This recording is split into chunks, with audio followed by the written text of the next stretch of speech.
Hola a todos, mi nombre es Mario Cortijo y les doy la bienvenida a esta nueva mesa digital del comercio, organizada con Alafal, Adium y Bagó. El título de esta mesa es La salud mental. Está en crisis, pero hay avances, pero también urgencias que atender para lograr una atención integral de la salud mental en el país. Para tratar este tema tan delicado, tenemos un grupo destacadísimo de panelistas. Está con nosotros el doctor Alfredo Saavedra, él es director del Instituto de Salud Mental de Honorio Delgado y de Yonoguchi. Bienvenido, doctor. Bien, bienvenido, muchas gracias realmente a todos ustedes, ¿no? Y realmente muy a gusto estar aquí, poder compartir una problemática, digamos, de suma actualidad. Gracias, doctor. También está el doctor Carlos Blomley, psiquiatra de la Dirección de Salud Mental del Ministerio de Salud. Bienvenido, doctor. Hola Mario, buenos días. Gracias por la invitación a participar en este importante conversatorio. Gracias a usted.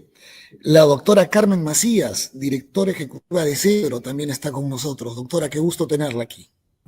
Muchísimas gracias, es un placer estar con ustedes y realmente va a ser sumamente útil y fructífero oírlos también a todos. Gracias, Mario. Doctor Carlos Mendoza Angulo, psiquiatra y psicoterapeuta, presidente del capítulo peruano de la Sociedad Internacional de Trastornos Bipolares, también está con nosotros. Bienvenido, doctor. Muchas gracias, Mario. Gracias por la invitación. Y también un gusto compartir esta mesa con distinguidos colegas y poder hablar de, como bien decía Alfredo, de un tema de mucha actualidad y de mucha necesidad de difusión en nuestra sociedad. Muchas gracias. Y también está con nosotros el doctor Julián Obregón, representante de la Asociación de Laboratorios Farmacéuticos de Latinoamérica. Bienvenido, doctor. Gracias, Mario. Muy feliz de estar participando con tan distinguidos personajes el día de hoy para un tema tan importante, ¿no?, como es la salud mental. Bienvenidos todos. Y vamos ya entrando en materia. Doctor Obregón, ¿cómo evalúa la industria farmacéutica, hablo de la verdadera industria farmacéutica, el estado actual del acceso a tratamientos de salud mental en el Perú? ¿Y qué barreras estructurales identifica como prioritarias para superar? Mira, Mario, nosotros como industria farmacéutica pensamos que la salud mental debe dejar ya de ser una deuda pendiente del sistema, ¿no? Debe convertirse en una prioridad nacional, sobre todo dándole un enfoque preventivo, comunitario, pero sostenible en el tiempo. La pandemia reciente que pasamos nos dejó pues al descubierto muchas brechas sobre todo en acceso, en diagnóstico, en tratamiento, el problema de salud mental. Muchos nuevos pacientes aparecieron y los que ya tenían un problema de fondo se descompensaron. A pesar de eso se están haciendo muchos esfuerzos para tratar de mejorar lo que es la atención de salud mental en nuestro país. Vemos que la cobertura va aumentando, ¿no? El año 2024 se cerró con aproximadamente 288 centros de salud mental comunitarios. Se está también trabajando en unidades hospitalarias y hogares protegidos. Estos avances demuestran que hay un esfuerzo, pero que aún la demanda supera la oferta, ¿no? La cartera terapéutica también en cuanto a medicamentos para problemas de salud mental está mejorando. En este año se ha ampliado el petitorio nacional con una lista complementaria de psicofármacos que, digamos, también es favorable para el tratamiento de las enfermedades mentales, pero aún persisten brechas en cuanto a financiamiento, brechas en cuanto a un efectivo uso de los recursos. Aún es poca la población con trastorno mental que es atendido. El año pasado, por ejemplo, se terminó con un 21.5% nomás de los pacientes con trastornos mentales o problemas psicosociales que había sido atendido en consulta, o si vemos de los trastornos afectivos también solamente un 36.7%. Barreras hay varias que todavía persisten. El financiamiento es uno de ellos, ¿no? Otro problema importante es la desigual concentración del personal de salud que se encarga de tratar este tipo de problemas, ¿no? O sea, la mayoría de psiquiatras está concentrado acá en Lima y son pocos, aproximadamente hablamos de 3 psiquiatras por cada 100.000 pacientes. Lo mismo sucede con los psicólogos clínicos, con los enfermeros y con todo el equipo de salud que se encarga de poder apoyar a este tipo de pacientes. También hay desigualdades territoriales, aún siguen siendo poco beneficiados las zonas de selva y de sierra en cuanto a contar con este tipo de atención y equipos de atención destinados a este tipo de enfermedades. Todavía hay brechas en cuanto a los psicofármacos, a pesar de los esfuerzos que se están haciendo, y me parece una barrera importante que aún sigue existiendo es el estigma y las barreras socioculturales, la falta de educación en cuanto a la enfermedad, el hecho de que las enfermedades de la mente todavía siguen siendo un estigma que dificulta un poquito el acceso también, sobre todo en la población joven y en las mujeres. Pensamos que es momento de dejar atrás los estigmas y construir una nueva cultura de cuidado emocional en todo el país con la participación de todos los actores. Desde la FAL reconocemos que la salud mental es parte integral de la salud pública y nuestro propósito como gremio es acercar la salud cada vez más a todos los peruanos en todos los ámbitos, ¿no? El ámbito emocional, psicológico y social. Doctor, hay una realidad que nosotros en el comercio palpamos, particularmente a partir de nuestro programa de corresponsales escolares. Los chicos tratan con mucha frecuencia al momento de hacer sus notas los temas emocionales y referidos a la salud mental. Como que van tomando conciencia de que es un problema real y que existe. Y siempre aparece la queja de la desatención, específicamente en el ámbito escolar. ¿Qué se puede hacer por ahí?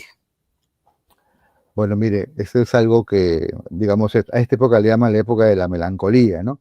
Digamos, la población joven, infantil, está expuesta ahora a situaciones mucho más riesgosas para la salud mental de la que quizás estuvo expuesta en nuestra generación, ¿no? Lo ideal sería, pues, que cada colegio contara con el apoyo de un personal psicólogo que pueda hacer un diagnóstico temprano o pueda quizás derivar al niño oportunamente a una atención más especializada. Aún es una brecha importante eso, ¿no? No todos los colegios cuentan con este personal. Creo que se están haciendo esfuerzos a partir de ver esquemas a través del SERUM, tratando de que cada colegio pueda contar con este tipo de apoyo.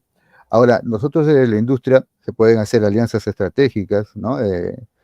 Privado, público, para poder llevar educación, que le decía es una de las brechas importantes para poder tener acceso a los servicios de salud, para poder combatir esto del estigma que aún sigue siendo un problema bastante palpable, ¿no? en nuestra población. Doctor Mendoza, desde su práctica clínica, ¿cuáles son las señales más frecuentes y preocupantes que evidencian un deterioro en la salud mental de la ciudadanía? ¿Dónde se ve y en qué momento se debe actuar frente a esas señales? Bien, Mario, desde la práctica privada, como también desde la pública, pero algunas veces nosotros podemos tener un acceso más temprano a los problemas del paciente, ¿no? Los pacientes cuando van a las entidades públicas, generalmente les ha tomado mucho tiempo llegar y a veces ya cuando la condición médica ha avanzado más. Pero ¿cuáles son esas señales de alerta? Así como tenemos signos vitales en medicina, que son la frecuencia cardíaca, la frecuencia respiratoria, la presión arterial, la temperatura.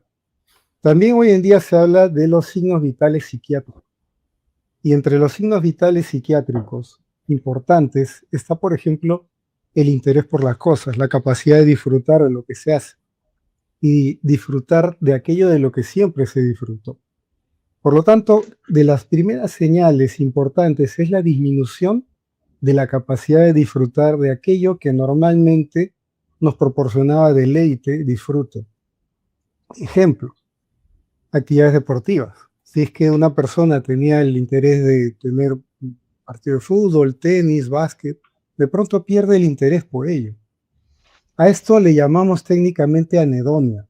Y la anedonia tiene dos momentos, ¿no? La anedonia anticipatoria y la consumatoria. ¿Y a dónde voy, doctor, cuando se presenta una situación así? ¿Qué puerta toco?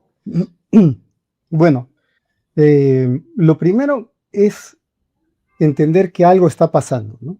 Que no estoy disfrutando como disfruto antes.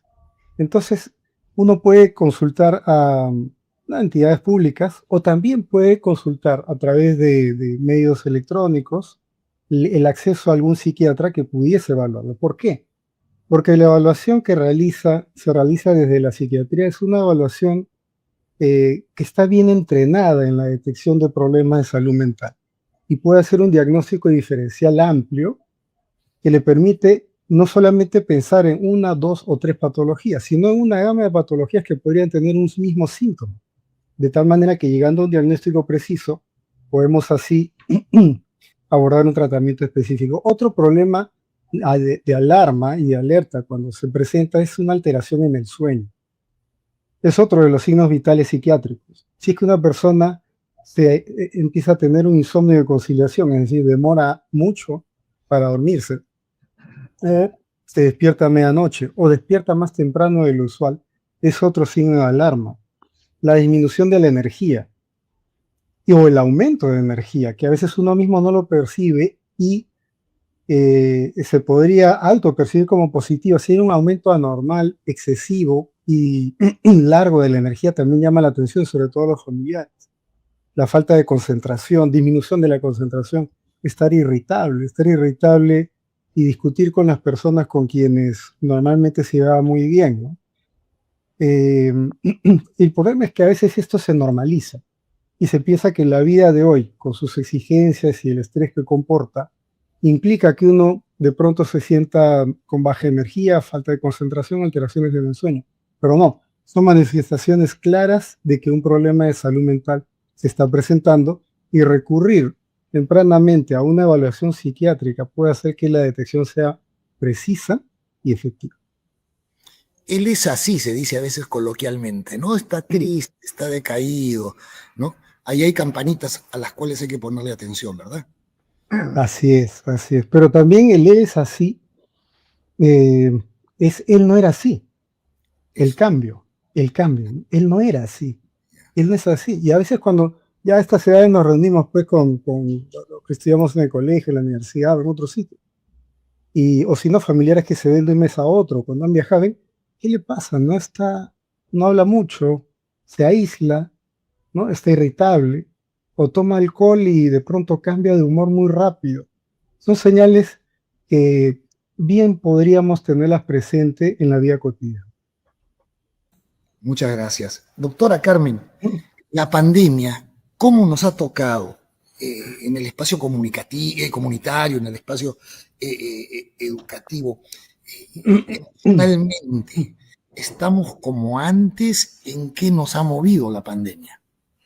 Realmente la pandemia ha sido un sacudón, ¿no? Un sacudón en la salud mental.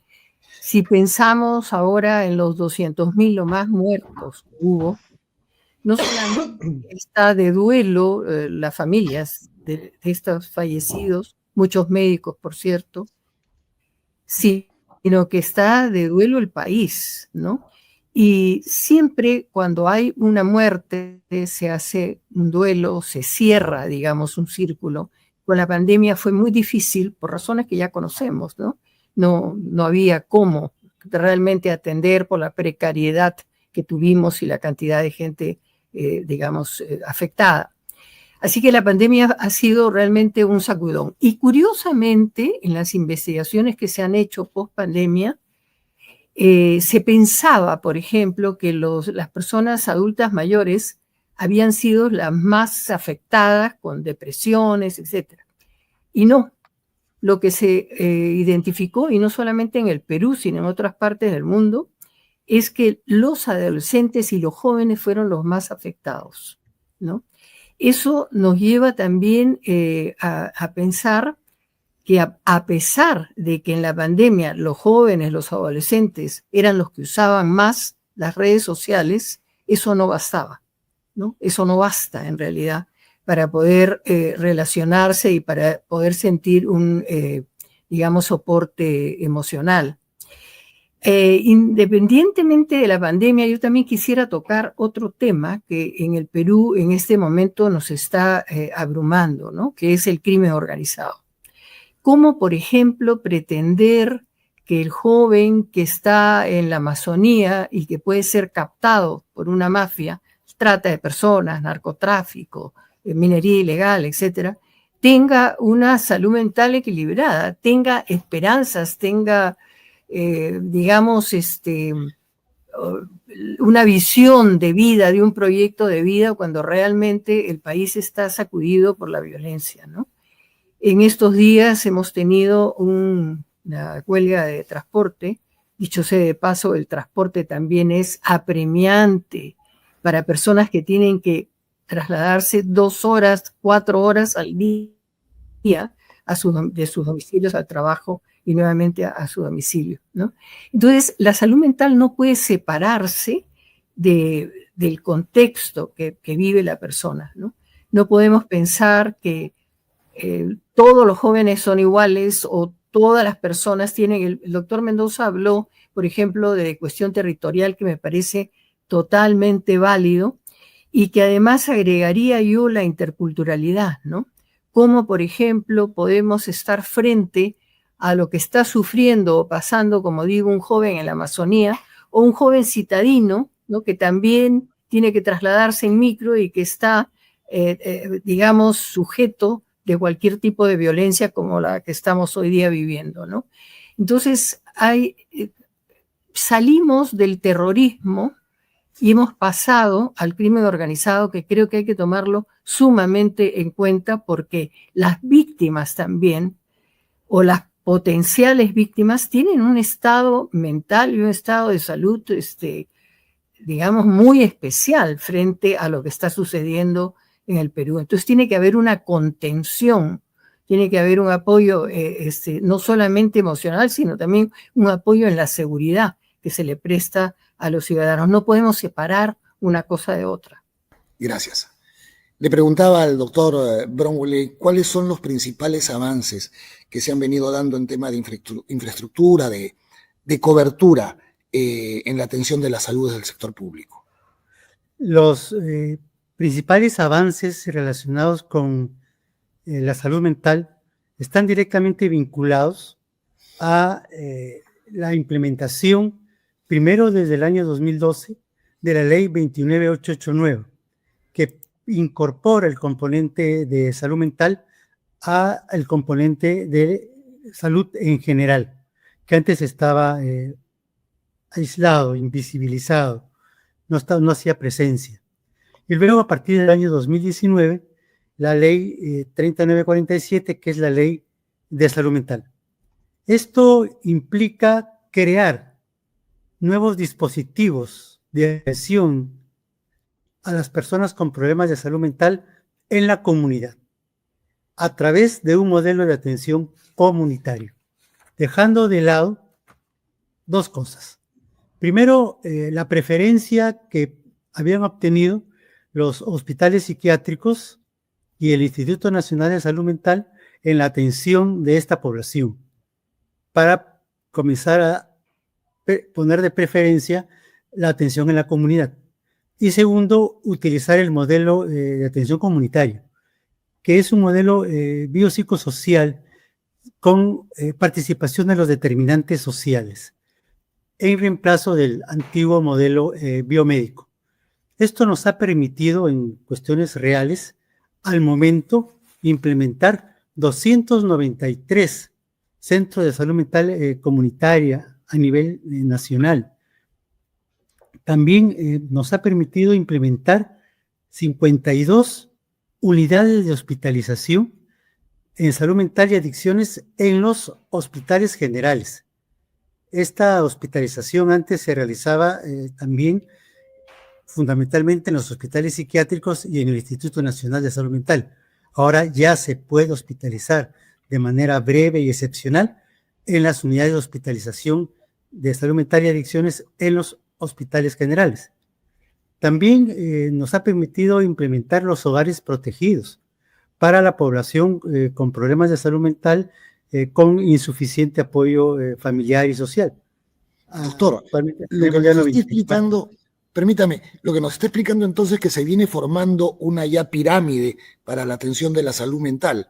No todos los que tienen algún problema tienen que llegar al hospital, sino que se está formando una base para una primera atención. ¿Estoy en lo correcto? Estás en lo correcto, Mario, efectivamente. La idea es atender la mayoría de personas en la comunidad, en el primer nivel de atención. Y es por eso que actualmente, de toda la población con problemas de salud mental, la atención en el primer nivel de atención, que implica los centros de salud no especializados y los centros de salud mental comunitaria, es aproximadamente el 67%, dejando el 33% para la atención en los establecimientos psiquiátricos. Estos centros vendrían a ser como la posta médica para la salud mental, ¿o me equivoco? Es un centro de salud, pero con participación de equipos inter y multidisciplinarios, con la presencia de psiquiatras, médicos de familia, enfermeras, psicólogos, trabajadoras sociales. Estamos acercando entonces la atención de la salud mental a la población. A la población. Esa es la idea. Y esto ha permitido también incrementar la cobertura de atención, que ha pasado de un 21.8% en el año 2021 a el 33.7% el año pasado, con una proyección para el 2025 del 39.5% y para el 2026 del 43.5%. Entonces, esa es la política actual de salud mental, atender a la población allí, donde vive, donde estudia, donde trabaja, donde nació, creció y se desarrolló. Muchas gracias. Doctor Saavedra, ¿qué muestran los indicadores epidemiológicos más recientes sobre la prevalencia de trastornos mentales en el país? Bueno, realmente, fíjense, el último estudio que se realizó por el Instituto Nacional de Salud Mental, la encuesta nacional 2022, ¿qué nos marca? Por un lado tenemos dos indicadores importantes. Uno es prevalencia de vida, es decir, el haber sufrido algún trastorno de salud mental, que marcaba un 30.9%. ¿Y esto cuánto implica en población? Son 5.145.000 personas que han sufrido un problema de salud mental, ¿no? Cuando ya empezamos a analizar un poquito hacia abajo, es decir, trastornos afectivos, esto marca un 12.8%, que equivalen a 2.100.000. Cuando vemos trastornos de ansiedad a 10% de la población con prevalencia de vida, a 1.600.000 personas, ¿no? Y después de esto ya vienen los trastornos relacionados al alcohol y sustancias, que llega a un 8.8%, que equivale a cerca de 1.470.000 peruanos a nivel nacional, ¿no? Esto, la suma, son como 10 millones los que necesitan atención. Exactamente, ¿no? Claro, lo que pasa es que definitivamente aquí esta pirámide muchas veces no se pueden sumar, porque a veces hay la superposición, la comorbilidad, la superposición, ¿no? Por eso hay el indicador global, que es la prevalencia, digamos, de cualquier trastorno, que es el 30%. El otro aspecto que también habría que destacar sobremanera son los datos sobre algunos indicadores, como prevalencia de pensamiento suicida, que marcó 9.5%, que equivale a 1.400.000 peruanos con pensamientos suicidas. Intentos suicidas bajó a 2.3, es decir, 358.000. Y el otro dato importante es los antecedentes, fíjense, los antecedentes en infancia. Los antecedentes en infancia, es decir, antecedente, maltrato y abuso infantil a nivel nacional, 23.8%, es decir, cerca de 3.154.000 peruanos que han sufrido el antecedente de maltrato. Ahora, fíjense, esto va de la mano con los estudios ya, digamos, poblacionales a través de otras instituciones, como por ejemplo el Instituto Nacional de Estadística. Fíjense, en los últimos casi 5 o 6 años bajamos de 67% de violencia doméstica, y el año pasado estamos a 50% de violencia doméstica, ¿no? Y va de la mano con este dato de 23% antecedentes ya desde el punto de vista del instituto. O sea, cerca de nuestra población, 50% de nuestra población sufre violencia doméstica. Y de esta violencia doméstica, el 30% es relacionada con violencia física. Y básicamente el 6.8% está relacionado con, digamos, violencia sexual. Esa es la que ha bajado con menos intensidad. Entonces, realmente vemos que hay datos que se van complementando. El otro dato importantísimo que nos ha dado de vida, por ejemplo, en su última publicación del 2024, nos habla, por ejemplo, del dato en los colegios a nivel nacional, que es otra vertiente, ¿no? Acá yo lo que he dado es el dato 1859, pero de vida sacó por ejemplo, el consumo de alcohol y sustancias y a nivel, digamos, de la población. Y acá teníamos específicamente en el alcohol entre 21 y 29%, digamos, de prevalencia en los escolares. Y el otro dato llamativo fue que los cigarrillos electrónicos superaron al consumo de tabaco, fíjense, en los jóvenes. Estamos en 10.5 a nivel de colegios públicos y en 11.4 a nivel de colegios privados. Esto sí ya marca un peligro que tenemos que ir cuidando, porque fíjense, nuestros jóvenes están cayendo, o sea, en el tema del vapeo, ya por primera vez, es el primer estudio donde revela este asunto. Y el otro dato duro, que realmente no salen en las encuestas previas, fíjense, es el tema de las pantallas. De Vida en el 2019 hizo un estudio sobre pantallas y encontró con la escala internacional de dependencia de pantallas una prevalencia también escolares, un estudio similar al que ha hecho el año pasado, entre 23 y 24% de nuestros jóvenes ya tenía problemas de dependencia, es decir, un abuso a las pantallas.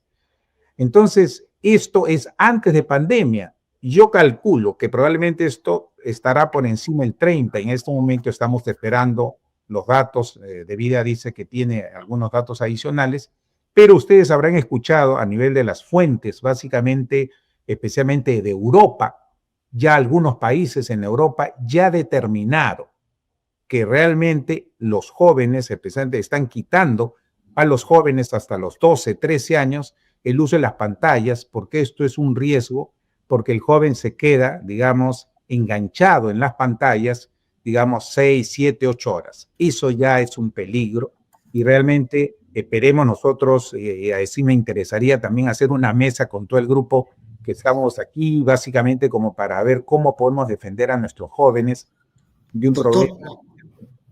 ya no solamente entonces se trata de enfrentar el tabaquismo, el alcoholismo, sino también ya el pantallismo. Qué interesante. Exactamente.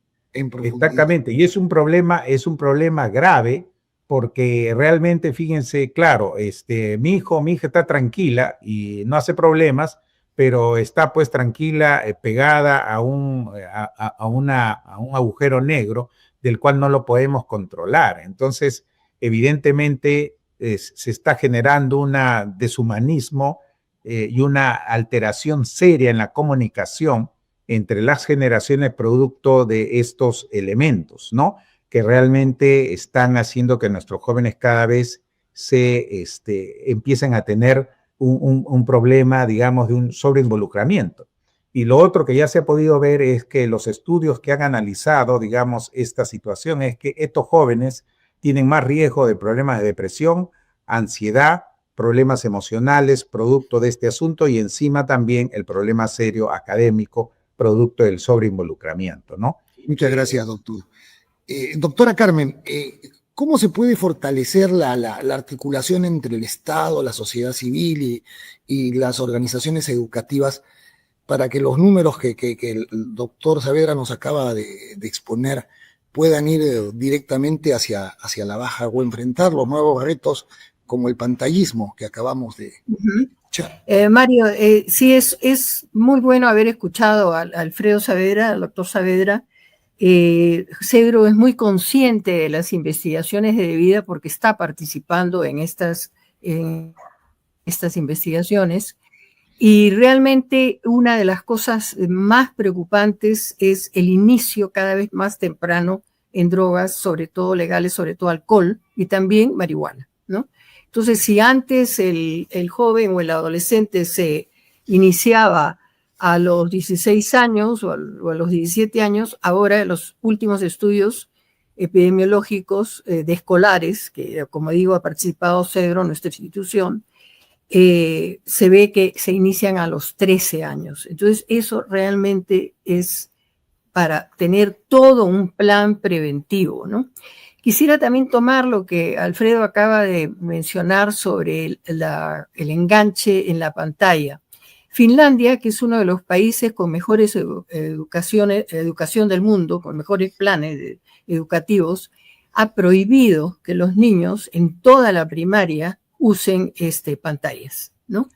¿Por qué? Porque eso les resta la sociabilidad, les resta el contacto, digamos, con los otros, la escritura, incluso a mano, la lectura, etcétera, etcétera.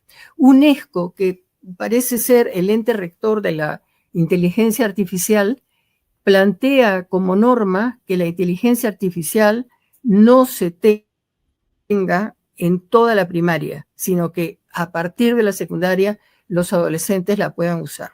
Entonces, vemos que la salud mental que se deteriora realmente con el uso de pantalla, y mencionemos, por supuesto, los juegos en línea, etcétera, etcétera, y el riesgo que está mencionando el doctor Saavedra sobre ser captados también los chicos o chicas a través del Internet. Entonces, tenemos un mundo diferente que hay que adecuarnos a él. Articular es absolutamente necesario. A mí, por ejemplo, me parece extraordinariamente bueno que ALAFAL esté convocando a esta reunión, que tiene que ampliarse en otras mesas y con otras personas también de organismos clave. El Ministerio de Educación es un organismo clave. El Ministerio de Justicia también, porque tiene que atender a víctimas de violencia que ha mencionado el doctor Saavedra. Entonces, digamos, la trazabilidad, podríamos decir, que se tiene que lograr en la atención, es una atención interdisciplinaria, es una atención preventiva y es una atención donde los factores sociales, como ha dicho también el doctor Carlos Bromley, están muy, muy presentes. La cuestión de las drogas, a Cedro, por supuesto, le interesa muchísimo. Es realmente muy preocupante el inicio más temprano en tabaco, en alcohol y en marihuana. Está absolutamente probado que la marihuana recreativa es nociva por muchísimos estudios. Y me encanta que el doctor Saavedra haya hablado del tabaco, porque el tabaco es una poderosa industria y es la droga en realidad que más mata. Y se plantea el vape como algo inofensivo, como algo que realmente puede sacar a la persona de fumar, y es absolutamente falso, ¿no? Entonces, la articulación con la sociedad civil, con la empresa, por supuesto, es muy, muy importante para poder prevenir y para poder intervenir y tener alertas también tempranas. Por ejemplo, yo pienso siempre y lo ha dicho Carlos Bromley, en la fortaleza del capital humano de las comunidades. Las señoras, por ejemplo, asociadas en comedores, las señoras asociadas en ollas comunes, etcétera, no saben que están haciendo también una labor preventiva de salud mental. Las señoras no solamente se reúnen por la economía de la comida, ¿no? Por los precios que realmente pueden acceder y comer una vez al día por lo menos, sino que también se reúnen para charlar, para cambiar impresiones, para poder tener una catarsis en sus problemas. Si nosotros pensásemos que las asociaciones de mujeres, las asociaciones de jóvenes, las ONGs que estamos trabajando en esto, podemos ser también parte de una red comunitaria, como decía Carlos Bromley, eso potenciaría enormemente las atenciones y sobre todo las atenciones primarias, ¿no? De acuerdo. Doctor Bromley, ¿qué barreras enfrenta hoy día el modelo público para hacerlo sostenible en el tiempo? Más allá de lo presupuestal, obviamente. Sí, Mario, la primera barrera que yo quiero mencionar es el estigma. Realmente los prejuicios, los pensamientos, las creencias con relación a que las personas con problemas de salud mental son irrecuperables, tienen un trastorno irreversible, no es posible la recuperación de ellos, que se generaron hace más de 2 siglos, todavía siguen persistiendo en importantes sectores de nuestra población y en los aspectos ya de gobierno, de Estado en general, los diferentes sectores. Esto es un tema que nos preocupa mucho porque limita bastante la presencia de las personas con problemas de salud mental en los establecimientos de salud para su atención. En segundo lugar, lo acabas de mencionar, Mario, es el aspecto presupuestal. Las recomendaciones internacionales indican que en un primer momento el presupuesto para salud mental debe ser alrededor del 5% y mejor aún 7% del presupuesto del sector salud correspondiente. En nuestro país no hemos llegado todavía al 3%. Hemos incrementado, por ejemplo, de 2021 de 572 millones al 2024 915 millones. Hemos incrementado bastante, pero no llegamos aún al objetivo ideal de tener 5 o 7% de presupuesto. Otra situación que también es una barrera y que estamos logrando reducirla con éxito es la presencia del sector salud en otros sectores. Se ha hablado de los niños, niñas y adolescentes.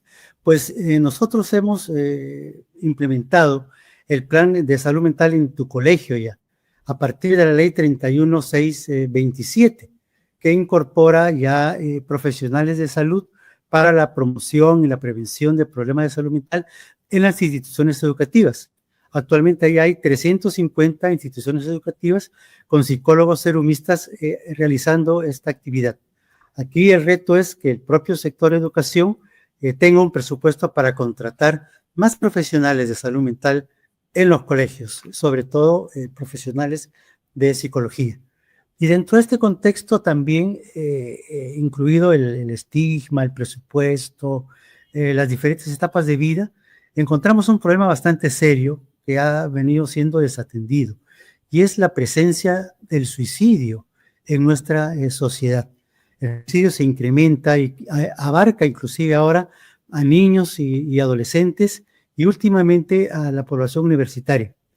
También en esta ley, en la ley 31627, existe una modificación de la ley de salud mental que indica que todos los medios de comunicación, sonoros, visuales, prensa escrita, prensa hablada, todos los medios de comunicación en general deben incluir en todo reportaje sobre suicidio un mensaje que diga: un suicidio puede evitarse si lo logramos a tiempo.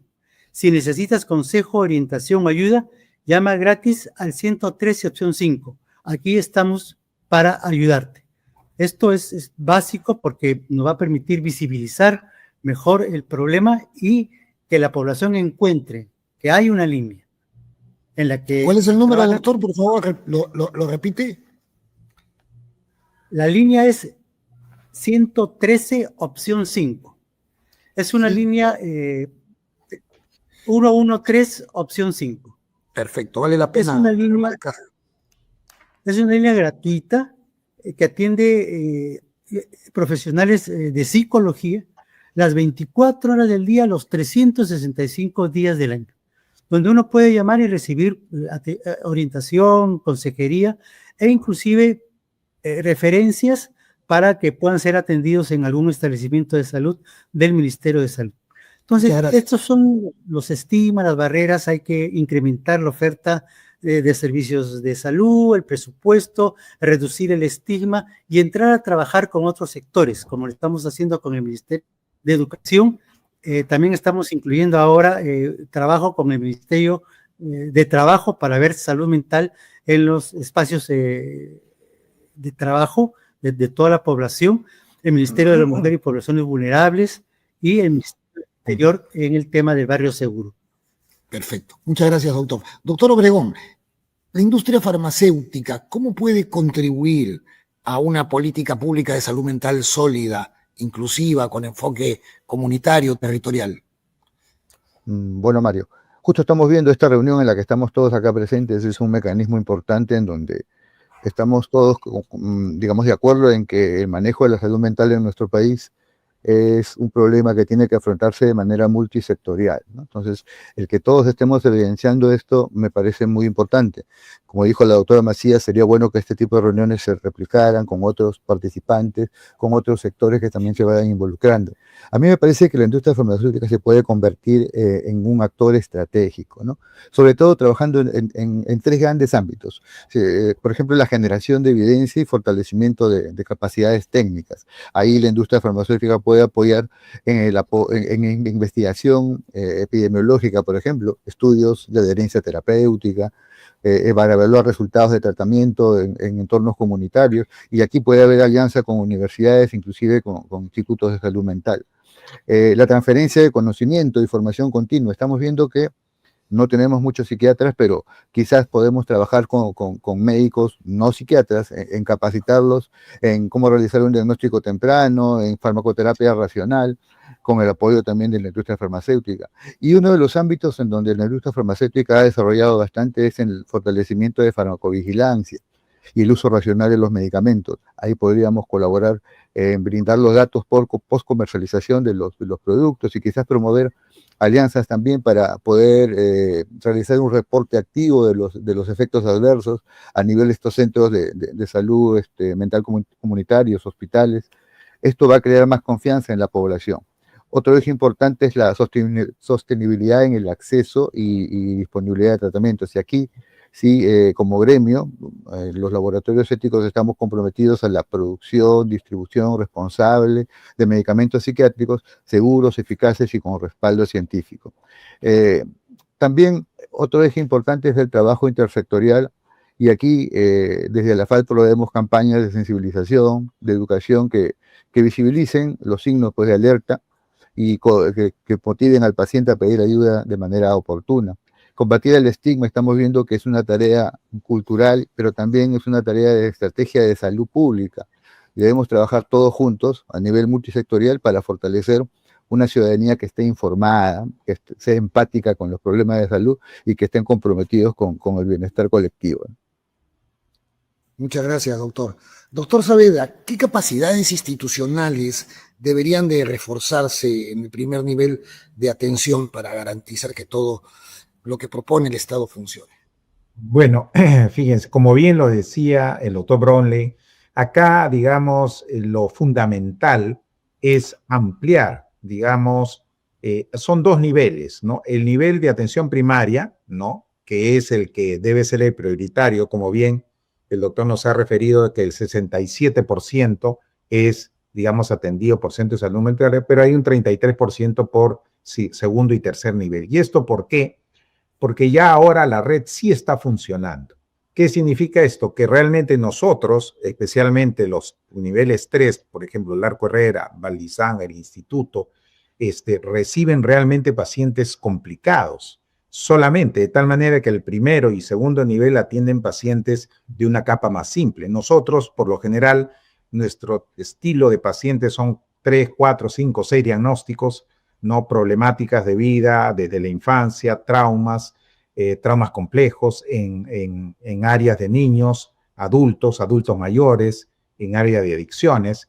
Entonces, realmente, ¿qué es lo que se necesita? Lo que necesita es, por un lado, fomentar específicamente lo que ya se ha empezado a hacer, es la transferencia de la parte de medicación a los niveles más bajos. ¿Cuál era el problema que teníamos nosotros?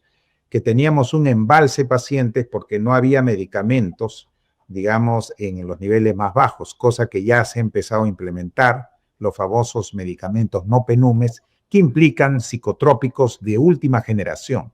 Los psicotrópicos que tenemos en este momento en el país son de última generación. ¿Son caros, doctor? ¿Perdón? ¿Son caros esos medicamentos? Claro, o sea, en los medicamentos que tenemos realmente un costo, por decir, de un paciente complejo puede significar de costo de bolsillo 300, 400 soles. Realmente con el sistema de integral de salud todo lo cubre el Estado. Y eso realmente es un aporte tremendo para la población, especialmente en casos complejos, ¿no? Casos depresivos, casos ansiosos, adicciones complicadas. Entonces, realmente la medicina es importantísima, ¿no?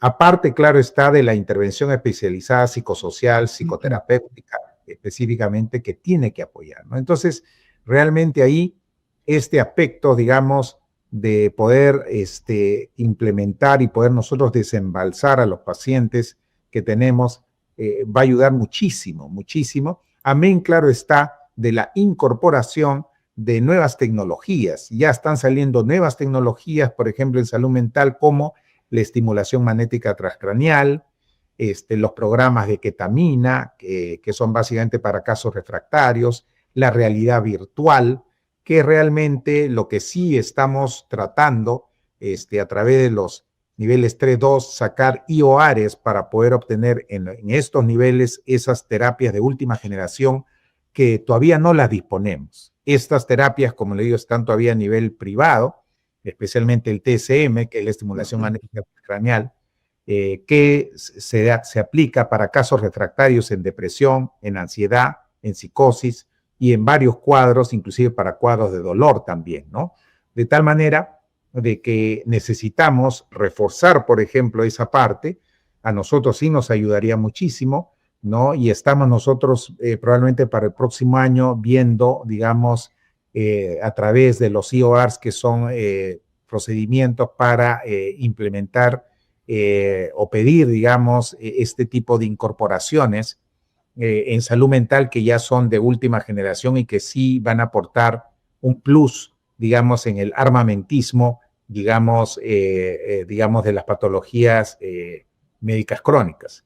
Lo otro que también creo que es importante es intervenir mucho en la parte, porque el recurso humano todavía hay que hacer nexos con las academias, con las universidades, motivar, digamos, a este abanico tan inmenso de la salud mental, que puede ser niños, adolescentes, que puede ser adultos, que puede ser adultos mayores. O sea, hay un abanico sumamente grande, una subespecialidad que se ha ido creciendo. Entonces, realmente hay que motivar sobremanera y ir superando el tema del estigma. Como bien han referido, el estigma es un problema grave que sí desde todas las áreas tenemos nosotros que intervenir para tratar de dar, digamos, un mayor acceso y ir saliendo de estas barreras tan complejas, digamos, para un servicio y un acceso a nivel, digamos, de la población.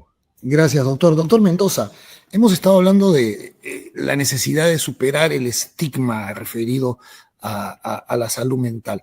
¿Qué rol y qué acciones prácticas en materia educativa se pueden tomar? Bueno, el estigma hace que la persona no acceda al servicio de salud por prejuicio. Como sí que coloquialmente hablando, el tema de la salud mental o las enfermedades emocionales o psiquiátricas son de los llamados locos. Pero en realidad los problemas de salud mental, cuando ya llegan a la consulta, suelen estar ya en procesos en momentos avanzados. Y romper el estigma permitiría que las personas accedan mucho antes. Desde esa perspectiva, la detección temprana y la intervención temprana se facilitan con la ruptura del estigma y entender, por ejemplo, que la psiquiatría o la salud mental es parte de la medicina, es una especialidad de la medicina. Así como hay neurólogos, gastroenterólogos, dermatólogos, la psiquiatría es una especialidad de la salud, de la medicina que requiere el mismo tiempo que las otras. Y por lo tanto, hay un componente orgánico físico implicado en los problemas de salud mental. También hay otros factores familiares, psicosociales. Pero prácticamente en todas las patologías existe un componente orgánico, físico, que debe ser atendido. Y es desde la psiquiatría en donde podemos tener esta conexión biológica y emocional para tener un diagnóstico preciso. Particularmente en los colegios, yo creo que es muy importante, y ahí la experiencia en Finlandia es notable. Han visto que los impactos son mayores en las intervenciones escolares cuando se interviene en los primeros años de estudio, no precisamente con los niños, sino con los directores, con los profesores tutores y con los padres de familia. ¿Por qué? Porque son ellos los que asisten más a las reuniones de padres de familia. Sepamos que cuando eso ocurre en kindergarten, en inicial, primer, segundo grado, se cita a los padres de familia y generalmente van. Al pasar los años ya los padres vamos dejando de ir y no se llega a transmitir la información. Cuando se ha realizado la intervención informativa, por ejemplo, en adicciones, a los padres de familia, a los directores, pero de niños, ¿no? O sea, que están formando en la primera infancia, reciben una información mucho más clara. Por ejemplo, ¿no? El impacto que va a tener el alcohol y las drogas en sus hijos en edades un poco más avanzadas, en la salud mental. El impacto que tiene la dinámica familiar, la resolución de conflictos, el alcohol en la familia. El alcohol es un tema muy conocido, pero está muy relacionado a la violencia familiar. Entonces, la información normalizada de que esta es una condición médica, psicológica, pero condición médica, hace que la persona se dé cuenta que tiene que entender que esto es ciencia y es también un aspecto humano, muy claro, pero no es algo que está fuera de la medicina. Muchas gracias. Doctor Saavedra, ¿hay desigualdad en el acceso a los servicios especializados? ¿Hay diferencias entre los ámbitos urbanos, rurales? Sí, definitivamente. Por ejemplo, en el estudio nacional del 2022, la encuesta, el acceso, fíjese, básicamente la prevalencia de vida de acceso, es decir, que alguna vez en la vida haya usted accedido a un servicio de salud, era del 24%, ¿ya? Pero cuando vemos la diferencia entre urbano y rural, a nivel de urbano, subía a 25.9%, y a nivel rural apenas el 13.6%, ¿no? Esto es a nivel, digamos, o sea, se veía pues que definitivamente había una diferencia entre los accesos, específicamente entre urbano y rural. Y acá, evidentemente, lo que marca es que tenemos que potenciar, por un lado, los centros de salud mental comunitario, como bien decía el doctor Brolin. Realmente, todo está, está muy concentrado en Lima, y tenemos que salir a las zonas, digamos de provincias en donde necesitamos realmente que la salud mental llegue. Un elemento de luz en ese sentido es la telemedicina. Esto quizás en el ámbito de salud mental es extraordinario, porque realmente ha permitido de que podamos llegar, digamos, con más facilidad a regiones a través del programa del ministerio, que está ya funcionando y cada vez es una alternativa interesante, y que también puede generar de que los especialistas, digamos, que estén de repente en las zonas urbanas puedan llegar, digamos, a través de este. ¿Ya está funcionando, doctor? ¿Cómo puedo acceder? Sí, ya está funcionando, tanto en la red nacional de los centros de salud mental comunitario, como así como también los niveles 2 y 3, todos están ya con telemedicina, de tal manera que hay telegestión, teleorientación, telemonitoreo, ¿no? De tal manera que uno puede ir de profesional a profesional orientándolo cómo manejar casos complicados, y esto yo creo que es un avance sumamente importante. Lo otro que habría que ver, fíjense, es incentivar económicamente, ¿no? Tanto a las personas, a los profesionales, para tratar un poco de que realmente se motiven para poder atender a nivel de provincia. El que menos, pues, quiere lo citadino. ¿Por qué? Porque acá está, pues, el desarrollo y todo este asunto. Entonces, definitivamente habría que hacer una política un poquito, digamos así, específica para tratar de motivar, digamos, a más profesionales a nivel de las zonas más alejadas del país, que realmente muchas veces requieren de atención de salud mental de manera intensa, ¿no? Hay zonas en donde, especialmente la selva, en donde casi no uno, inclusive ahí seguramente Carmen puede contarnos todo el tema, digamos, de las que Cedro tiene unos programas en la selva y las dificultades serias que se puede hacer para llegar a una zona que solamente se puede llegar en bote y a través de horas, ¿no? Entonces, Justo. efectivamente, con la doctora Carmen justamente. Y además de lo que le solicita el doctor Saavedra, yo quería preguntarle sobre el rol que deben de jugar, pueden jugar los espacios escolares y comunitarios, doctora. Bueno, la cobertura tiene que ampliarse con la sociedad civil, con las asociaciones de base, etcétera. Es imposible pensar en un país tan complicado, con 47 lenguas, llegar solamente desde el Estado. Yo creo que el gobierno, los gobiernos tienen obviamente la obligación de tener políticas claras sobre salud mental. Creo que se ha avanzado muchísimo. Carlos Bromley hablaba, por ejemplo, de los centros, ¿no?, de salud mental comunitaria, que me parecen una maravilla y que realmente nosotros los usamos como sociedad civil cuando trabajamos sobre todo en la Amazonía, como dice también Alfredo. Creo que hay que ser muy creativo. Por ejemplo, las selvas son ríos, ¿no? Hay que llegar por río.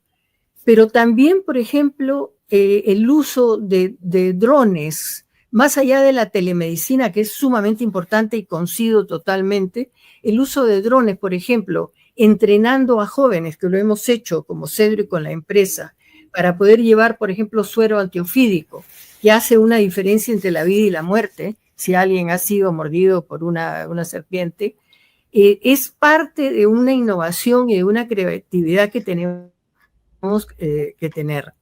Los barcos, por ejemplo, del Estado, que son el programa País, que fueron los PIAS, fiscados o traficantes, ¿no? Los PIAS, efectivamente, son importantísimos, porque también, por ejemplo, desde Devida, por lo menos cuando yo estuve en esa época en Devida, se incorporaron psicólogos a estos barcos para poder llevar a las comunidades muy, muy alejadas. Yo quisiera también poner, digamos, el conocimiento de ustedes, que Cedro implementó 41 telecentros en, digamos, territorios rurales de la Amazonía. Y esos telecentros han servido y sirven para educación financiera, para telemedicina, etcétera, y están manejados por los gobiernos locales. Cuando hablamos nosotros de cobertura, es imprescindible involucrar a los gobiernos locales. Los gobiernos locales tienen normas establecidas de hacer prevención y rehabilitación, no solamente en cuestiones de adicciones, sino en salud en general. Creo que esto es sumamente importante porque el Perú tiene casi 2.000 gobiernos locales y en muchos de los gobiernos locales, más en las ciudades, se está ya teniendo la implementación de atención a adultos mayores, en rehabilitación física, en todo lo que significa salud mental preventiva, con danza, con arte, con escuela de internet, etcétera, etcétera. Entonces, eso es un ejemplo que se puede también generalizar como los centros de salud mental que podrían también incorporar algunas de estas cosas. Yo felicito, por ejemplo, al MINSA que haya incorporado la medicina alternativa, ¿no? Porque la medicina alternativa también es una forma de responder a diferentes enfoques culturales que tiene la población peruana. En términos, por ejemplo, de educación, que se está mencionando acá mucho y yo creo que es crucial, hay que incluir la cuestión de salud mental en la currícula, ¿no? A mí, por ejemplo, me encanta leer que en el Asia, en diferentes países del Asia, los niños empiezan con 5 o 10 minutos de meditación antes de sus clases, ¿no? Aparte del yoga, aparte de una serie de cosas. Hay que atacar frontalmente el bullying. Cuando hablábamos de suicidio hace un momento, muchos de los suicidios de los adolescentes, sobre todo, que, digamos, superan el promedio nacional de suicidios, son debidos a bullying, son debidos a que han tenido un acoso, ¿no?, en la escuela. Entonces, el bullying hay que atacarlo. Hacer talleres también interdisciplinarios, es decir, que no todos seamos psicólogos, no todos seamos psiquiatras, sino que tengamos también la voz de los asistentes sociales, de antropólogos, etcétera, en las mesas de concertación para la salud mental, ¿no? Y usar técnicas, como digo, creativas. También leía que en Gran Bretaña, por ejemplo, se ha inventado lo que se llaman los recetadores sociales. Los recetadores sociales no es que subestimen lo que el psiquiatra pueda hacer o recetar en casos necesarios, pero también emiten recetas que tienen que ver con que la persona vaya a un grupo de autoayuda o que vaya, por ejemplo, a un taller de danza, etcétera, etcétera. Eso, por ejemplo, a mí me parece fundamental, porque está más que demostrado, y todos los que trabajamos en salud mental lo sabemos, que la relación humana, el contacto, el compartir, etcétera, son parte de la terapia o de la prevención también para la salud mental. Muchas gracias, doctora. Doctor Obregón, ¿qué acciones está impulsando la industria farmacéutica para ampliar el acceso al tratamiento psiquiátrico, más allá del IMI de las grandes ciudades? Bueno, creo que estamos llegando a un acuerdo en que la salud mental, la mejoría en el tratamiento de las enfermedades mentales ameritan la participación de todos los sectores. Lo grande que es nuestro país, como bien lo ha dicho la doctora Macías, involucra que todos participemos. En ese sentido, la industria farmacéutica está enfocando su rol más allá de la provisión de medicamentos, ¿no? Por ejemplo, participación en la descentralización del acceso mediante alianzas público-privadas, ¿no? Programas de apoyo a redes comunitarias, como decíamos, capacitación, ¿no? a profesionales de estos centros de salud mental comunitarios, el uso de la telepsiquiatría, el fortalecimiento de capacidades y educación médica continua, ¿no? Capacitación descentralizada, programas virtuales a través de plataformas de educación médica continua, iniciativas de sensibilización y alfabetización comunitaria que nos parecen muy importantes, campañas antiestigma regionales, quizás coorganizadas con gobiernos locales y asociaciones de pacientes, con la idea de que se busque tempranamente la ayuda y que haya una mayor adherencia a los tratamientos.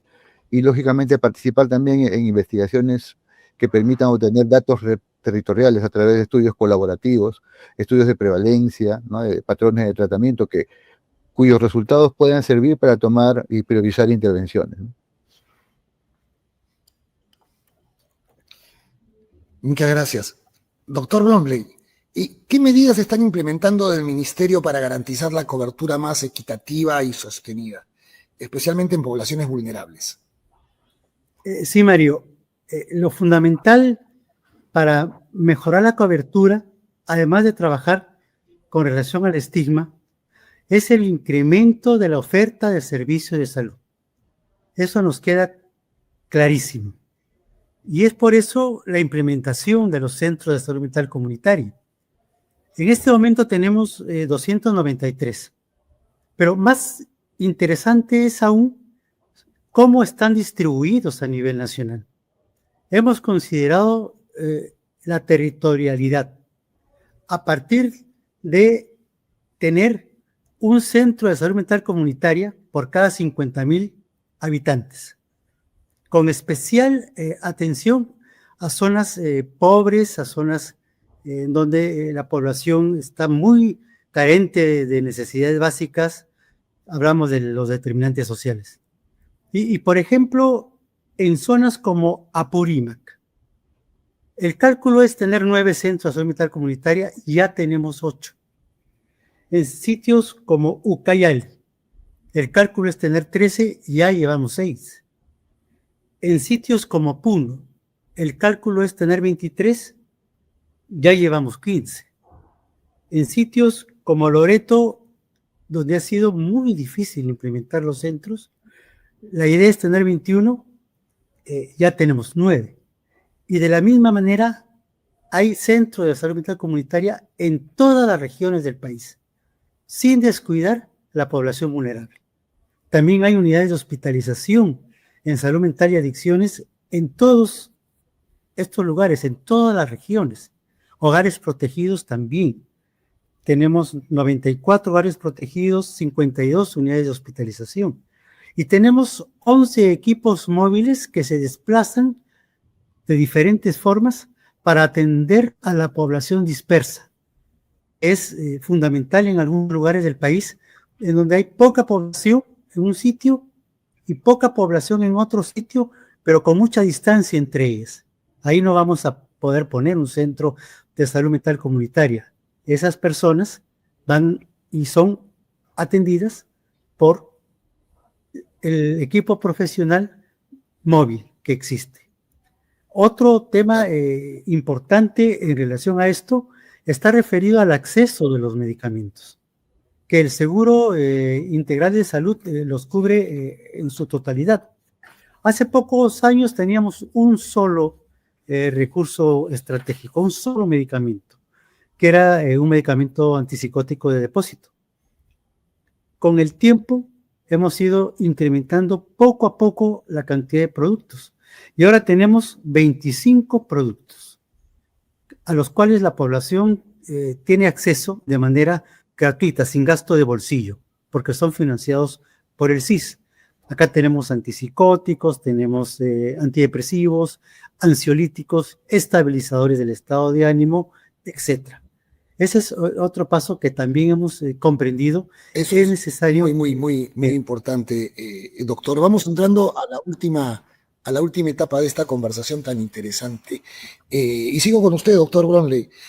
En términos de comunicación, de estructuración de campañas, ¿qué lugar ocupa la salud mental dentro de las acciones que desarrolla el ministerio? Este año hemos logrado tener ya el plan de comunicación para el cuidado de la salud mental 2025. Es más, la propia Dirección de Salud Mental tiene comunicadores ahora ya. No solamente contamos con los comunicadores de la Oficina General de Comunicaciones del MINSA, sino también de manera específica para trabajar el tema de la salud mental. Esto nos está permitiendo participar activamente en diferentes campañas. Las primeras de ellas son las realizadas en días significativos a nivel nacional, que van acompañadas de ferias, de presentaciones en los medios de comunicación, de webinars para educar a la población. Y también tenemos estrategias comunicacionales con otros sectores que nos permiten llegar a cada vez más personas, más peruanos, que estén comprometidos con la salud mental. Otra estrategia es el tema educacional. Y en la implementación de la Ley 31627 estamos trabajando con el Ministerio de Educación la inclusión en la malla curricular de cursos sobre salud mental, que es básico que desde la niñez se aprenda a identificar qué es la salud mental, cuál es el estado de bienestar al que debemos todos aspirar y también identificar los signos, los síntomas de alerta a los que hay que estar presentes para poder actuar de manera óptima. En la misma línea, paso con el doctor Mendoza. ¿Qué signos de alerta deberíamos tener siempre presentes para identificar problemas en una persona, identificarlos además de manera precoz? Bueno, hay varios síntomas o signos de alerta importantísimos, ¿no? Hace unos momentos me refería a los cambios en el sueño y vigilia. Pueden existir tres tipos de insomnio, ¿no? Insomnio de conciliación, insomnio de segunda mitad e insomnio terminal. El cambio en el patrón del sueño es una de las primeras señales de que algo está pasando biológicamente en cuanto a la salud mental de la persona. La hipersomnia diurna también es importante, porque si la persona tiene demasiado sueño de día, habiendo dormido bien de noche, es algo que llama la atención y puede estar relacionado a un problema de salud mental. También mencioné los cambios en la capacidad para disfrutar de aquello que usualmente disfrutaba naturalmente. Si ya no le provoca hacer lo que antes hacía, es un signo importante. Cambios en la energía sostenida, hacia abajo o hacia arriba. Si la persona tiene menos energía de lo usual, porque uno se compara consigo mismo, ¿no? Con otras personas. Si tiene menos energía de lo usual, ese es un síntoma importante que hay que considerar. Si tiene más energía de lo usual, quizás lo perciba como bien, pero los otros, sus familiares, se darán cuenta de que esta persona está como obsesionada con un tema al que le da más atención, más energía y duerme menos horas sin estar cansado el día siguiente. Otro dato importante es la tendencia al aislamiento. Algunos cuadros de psicosis empiezan tempranamente y empiezan con que la persona se va aislando, retirando y dejando de tener contacto que antes sí tenía. La disminución del rendimiento académico en etapas escolares es notable cuando eso ocurre y suele tener una connotación relacionada a salud mental como depresión o incluso inicio de algún cuadro psicótico. Los cambios en el carácter, la irritabilidad, discusiones con las personas, el cambio es algo que marca mucho, ¿no? Otro punto importante es el inicio del consumo de alcohol de los adolescentes. Esto aumenta mucho la probabilidad de que se activen genes que la persona puede haber heredado y que han estado inactivos y que podrían estar inactivos a lo largo de la vida, pero es el alcohol y otras sustancias, porque el alcohol es una sustancia legal adictiva. Pero el alcohol y otras sustancias pueden activar genes que no han estado actuando y como las enfermedades mentales suelen ser poligénicas, llega un momento en que se activa la condición mental. Mucho cuidado con este consumo de alcohol, que no se normalice. Los padres deben de tener mucho diálogo con los hijos y mucho ejemplo en este plano del alcohol. Los antecedentes familiares también son sumamente importantes.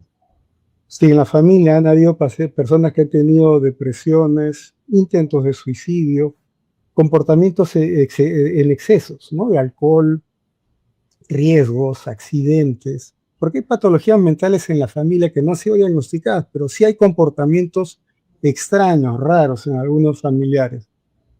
Otro punto importante es la actualidad que tiene el trastorno por déficit de atención en adultos. Usualmente hemos pensado que el déficit de atención es una patología restringida al ámbito de la niñez, ¿no? Y en realidad usualmente empieza ahí, pero muchas veces no se detecta. Pero hasta el 4% de los adultos, tomando población solo de adultos, tienen TDAH. Y eso los lleva a fracaso académico, fracaso laboral, problemas también familiares.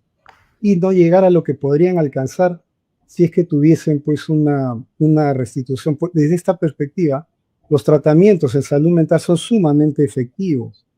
Los resultados positivos con los psicofármacos, las psicoterapias, las intervenciones psicosociales, están muchas veces por encima de la efectividad que tienen los medicamentos en otras especialidades.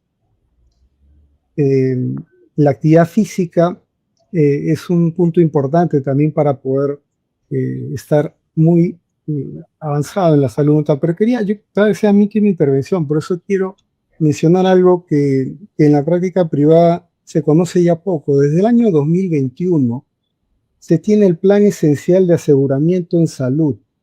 El Plan Esencial de Aseguramiento en Salud, que involucra todas las enfermedades, menciona qué enfermedades sí son cubiertas por los seguros privados.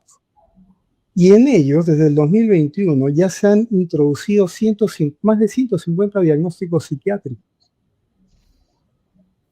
que implica que la persona que asista a la consulta privada con su psiquiatra privado o su psicólogo también tiene derecho a consulta privada, medicación y hasta hospitalización. Y por reembolso, a través de su seguro privado, puede obtener una buena parte del gasto que realizó. Usualmente cuando uno se presenta ante las aseguradoras le dicen que la salud mental no está cubierta, ni consulta, ni medicación, y mucho menos hospitalización. Eso ya no es cierto. Desde el año 2021 tenemos esta norma que deben de cumplir las aseguradoras.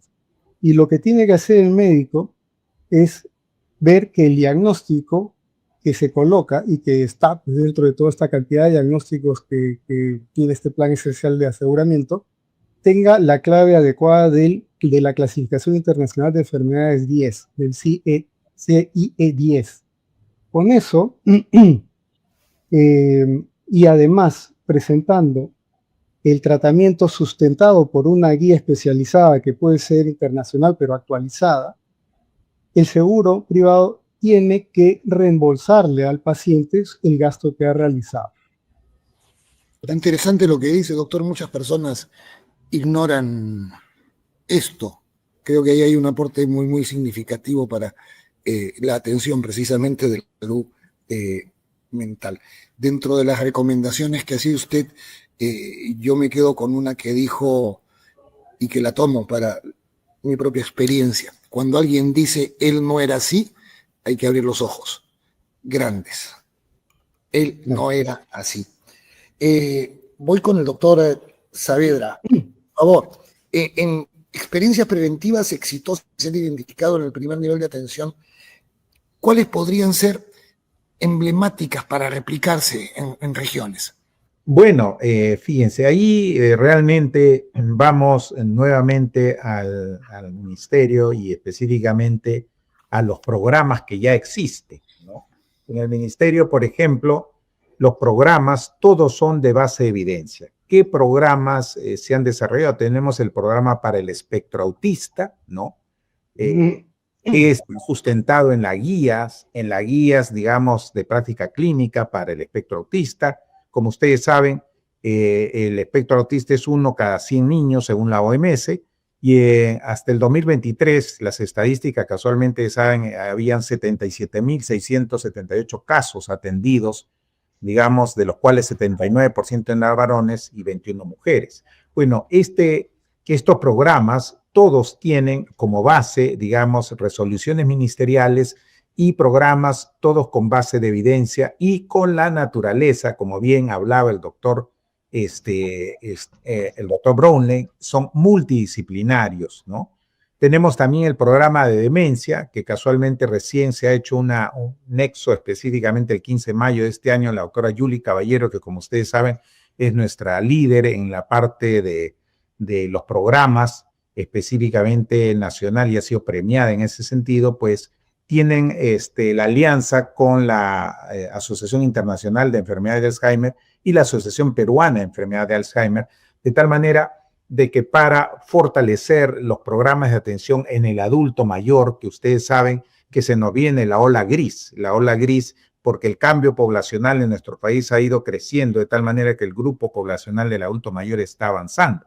Pero así como tenemos eso, tenemos los programas de depresión, los programas de conducta suicida, también a través del programa de fortalecimiento de los servicios del 2023-2025, en donde todos están basados con, digamos, experiencias tanto de la perspectiva psicosocial, así como de la perspectiva farmacológica y la perspectiva social para la intervención adecuada, con tamizajes, instrumentos específicos, de tal manera de que este asunto pueda realmente implementarse con todas las guías actuales en ese sentido. Otra intervención interesante es el programa de Familias Fuertes.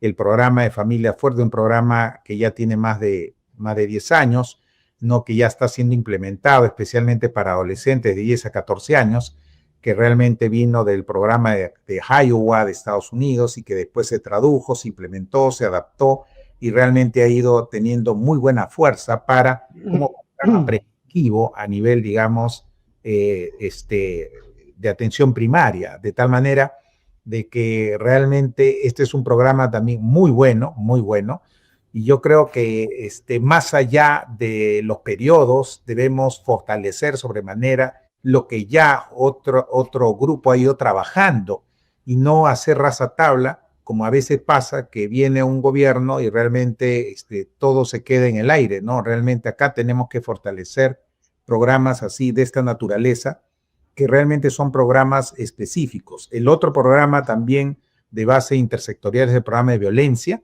que está entrando muy fuerte, ¿no? Con Ministerio de la Mujer, ¿no? Con Ministerio del Interior también, porque tienen que articularse, son programas también con elementos de la OMS, la OPS, que realmente están siendo implementados progresivamente.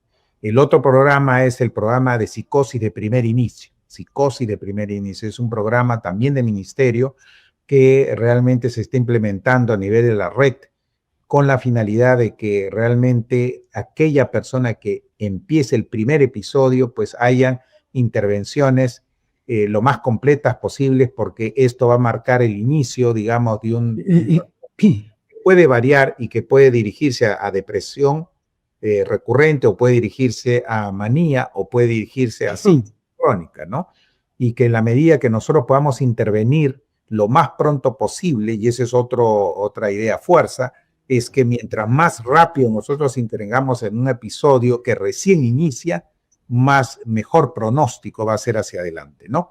Entonces, programas de esta naturaleza son programas que realmente, como ustedes ven, son de suma utilidad y todos, no hay programa alguno en el ministerio, básicamente, que no tenga elementos específicamente de base de evidencia. Dentro de las partes psicosociales, las que más van a ser rescatadas son las intervenciones psicoeducativas, que tienen su protocolo específico, las intervenciones cognitivo-conductuales, ¿no? Las intervenciones básicamente interpersonales, por ejemplo, las fitoterapias interpersonales que son para prisión y que realmente están protocolizadas. De tal manera que en este momento ya no es una intervención así sin un monitoreo, sino que todo está ya en documentos y en programas específicos que son la forma como debemos ir avanzando en la salud mental, ¿no?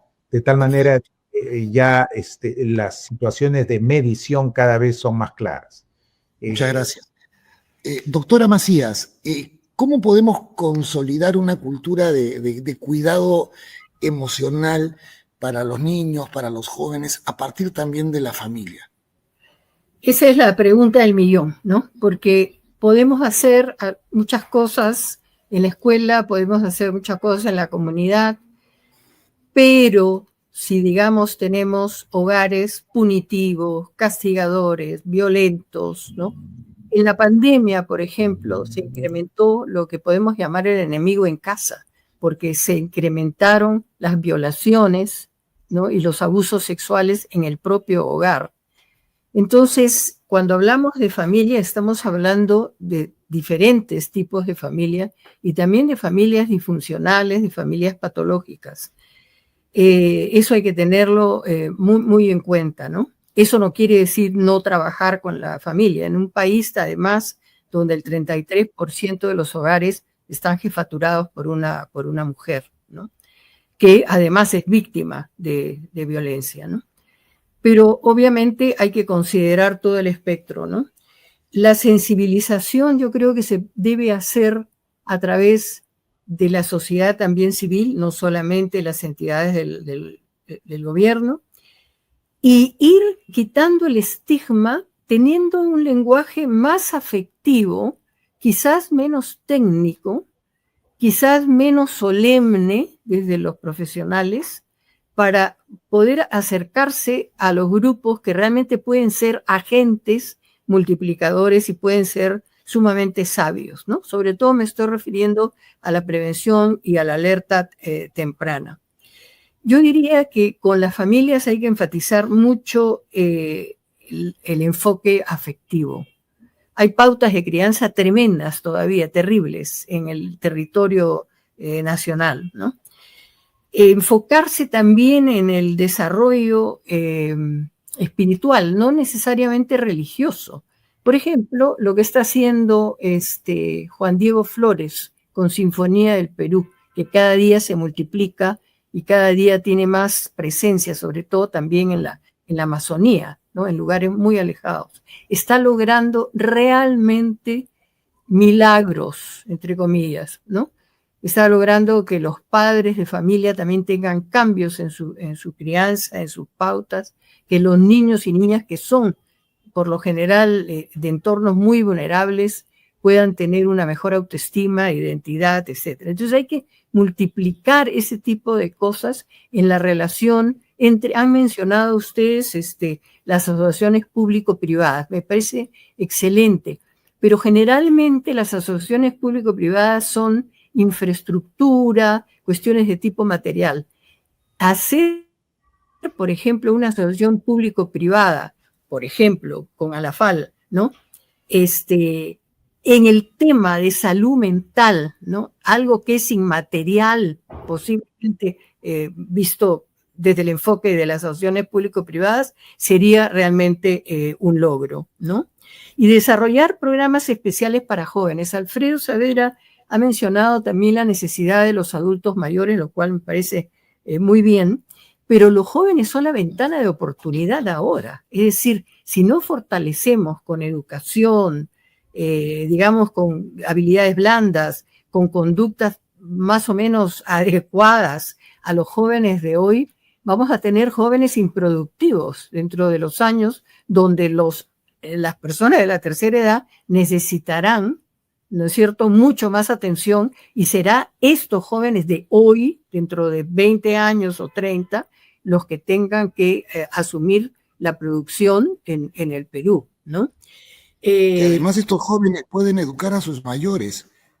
No perdamos eso de vista, ¿no? Sí, exactamente. Ahora, también quisiera decir, cuando hablo de, digamos, fomentar el desarrollo espiritual de los adolescentes, de los niños, de los jóvenes, porque están sobreestimulados los jóvenes. Hoy día están sobreestimulados. Nosotros, por ejemplo, estamos desarrollando un programa que se llama Creíble, de alfabetización mediática con los jóvenes, para que aprendan a distinguir lo que es falso de lo que es realmente realidad, y puedan ir a fuentes y puedan ir a argumentos. El doctor Mendoza, por ejemplo, mencionó la necesidad de las investigaciones, de la evidencia, ¿no?